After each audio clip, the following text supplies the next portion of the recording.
Chicken curry তো আপনারা বিভিন্ন স্টাইলের বানিয়ে খেয়ে দেখেছেন, তবে এইরকম স্টাইলের একবার বানিয়ে খেয়ে দেখুন, আপনাদের অতি অবশ্যই ভালো লাগবে।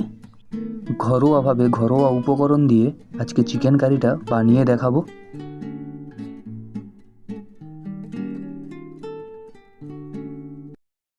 চিকেন কারি বানানোর জন্য আমরা সর্বপ্রথম নিয়ে নিয়েছি কেটে রাখা আলু, আর ফাইনলি চপ করে নেওয়া পেঁয়াজ, আদা রসুন বাটা, আর চিকেন নিয়ে নিয়েছি, আর স্লাইস করে কেটে নেওয়া কাঁচা লঙ্কা। রান্নার জন্য আমরা সর্বপ্রথম গ্যাসের ফ্লেমটা অন করে নেব আর কড়াটা গরম হতে দেব। কড়াটা গরম হওয়ার পর আমরা সর্বপ্রথম দেব সরষের তেল, আলুগুলোকে সুন্দর করে ভেজে নেওয়ার জন্য। তেল যখন খুব ভালো পরিমাণে গরম হয়ে যাবে, আমরা তেলের মধ্যে দিয়ে দেব কেটে রাখা সব আলুগুলো ভেজে নেওয়ার জন্য।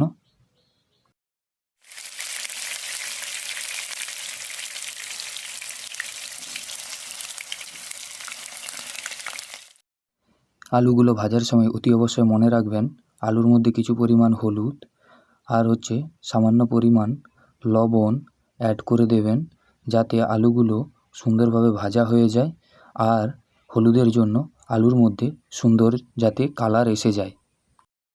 দেখুন আলুগুলো সুন্দরভাবে ভাজা হয়ে গেছে। এরপর একটা ছাঁকনির মাধ্যমে আমরা ভেজে রাখা আলুগুলোকে একটা পাত্রের মধ্যে তুলে নেব। আর একটা কথা মনে রাখবেন, আলুগুলোকে 60 থেকে 70% ভাজবেন, তার বেশি ভাজবেন না, নাহলে আলুগুলো কালো হয়ে যাবে। এরপর আমরা ওই তেলের মধ্যেই চিকেনগুলোকে ভেজে নেব। চিকেনগুলোকে ভেজে নেওয়ার কারণ হচ্ছে চিকেনটা অনেকটা জুসি হয়ে যায় আর তার সাথে চিকেনটা ভেঙেও যাবে না, রান্নাটা খুব ভালো হয়। এইভাবে নেড়ে চুড়ে আমরা সুন্দরভাবে চিকেনটা ভেজে নেব। আর অবশ্যই মনে রাখবেন চিকেনটা ভাজার সময় গ্যাসের ফ্লেমটা হাই রাখবেন। দেখুন চিকেনটা কত সুন্দরভাবে ভাজা হয়ে গেছে।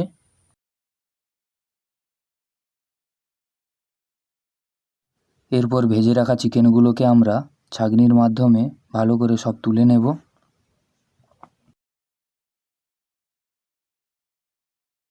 এরপর ভেজে রাখা চিকেনটা ঠান্ডা হয়ে গেলে চিকেনটা ম্যারিনেট করে নিতে হবে। চিকেন ম্যারিনেটের জন্য সর্বপ্রথম দিয়ে দেব ফেটিয়ে রাখা টক দই। এরপর আমরা দিয়ে দেব 1 চামচ মতো ধনে গুঁড়ো। তারপর আমরা দিয়ে দেব 1 চামচ পরিমাণ মতো কাশ্মীরি লঙ্কার গুঁড়ো।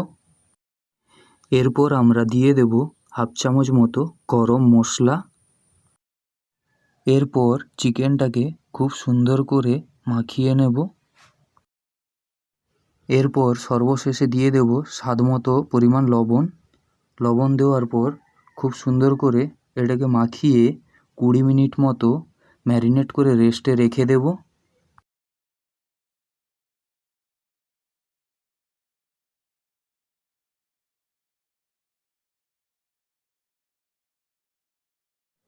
দেখুন চিকেন যে ভেজেছিলাম, চিকেন থেকে কতটা পরিমাণ তেল ছেড়ে দিয়েছে, আর এই তেলেই আমরা চিকেনটা রান্না করব। এতে চিকেনের টেস্টটা আরও দ্বিগুণ বেড়ে যায়। তেলের মধ্যে দিয়ে দেব সর্বপ্রথম একটা তেজপাতা। এরপর দিয়ে দেব গোটা গরম মশলা। তারপর দিয়ে দেব গোটা জিরে। দেওয়ার পর এটিকে ভালো করে নেড়ে চেড়ে ভেজে নিতে হবে।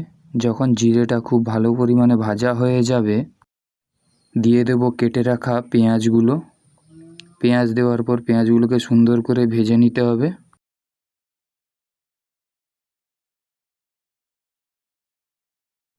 পেঁয়াজগুলো ঠিক এইভাবে যখন লাল লাল ভাজা হয়ে যাবে, এরপরে আমরা অ্যাড করব কেটে রাখা কাঁচা লঙ্কাগুলো।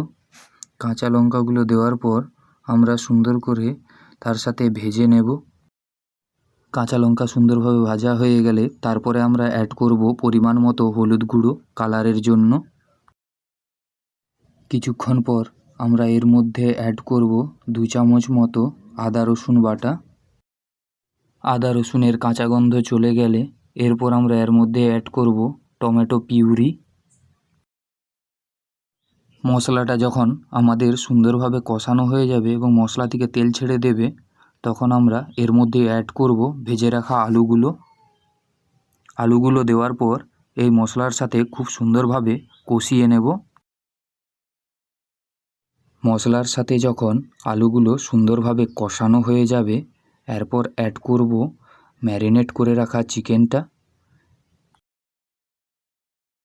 চিকেন দেওয়ার পর আমরা চিকেনটাকে মশলার সাথে খুব সুন্দরভাবে কষাতে থাকব। দেখুন, চিকেনটাকে আমি 20 মিনিট মতো সুন্দরভাবে কষিয়েছি। এরপর চিকেনটা থেকে কত পরিমাণ তেল ছেড়ে দিয়েছে আর আমার চিকেনটা কত সুন্দরভাবে কষানো হয়ে গেছে। সুন্দরভাবে কষিয়ে নেওয়ার পর এর মধ্যে আমরা অ্যাড করব সামান্য পরিমাণ গরম জল গ্রেভি বানিয়ে নেওয়ার জন্য। এরপর এটিকে মিডিয়াম আঁচে সুন্দরভাবে ঢাকনা দিয়ে কিছুক্ষণ ফুটিয়ে নেব। এরপর ঢাকনাটা সরিয়ে ভালো করে নাড়িয়ে দেখে নিতে হবে যে নিচে লেগে যাচ্ছে কি না।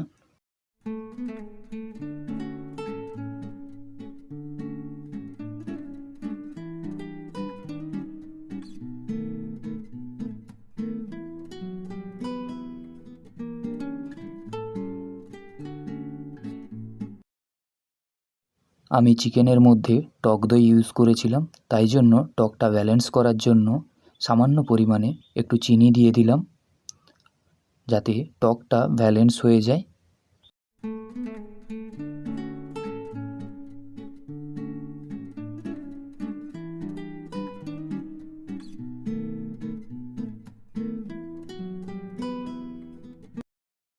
টক দই দিয়ে চিকেন কারি রান্না একদম কমপ্লিট।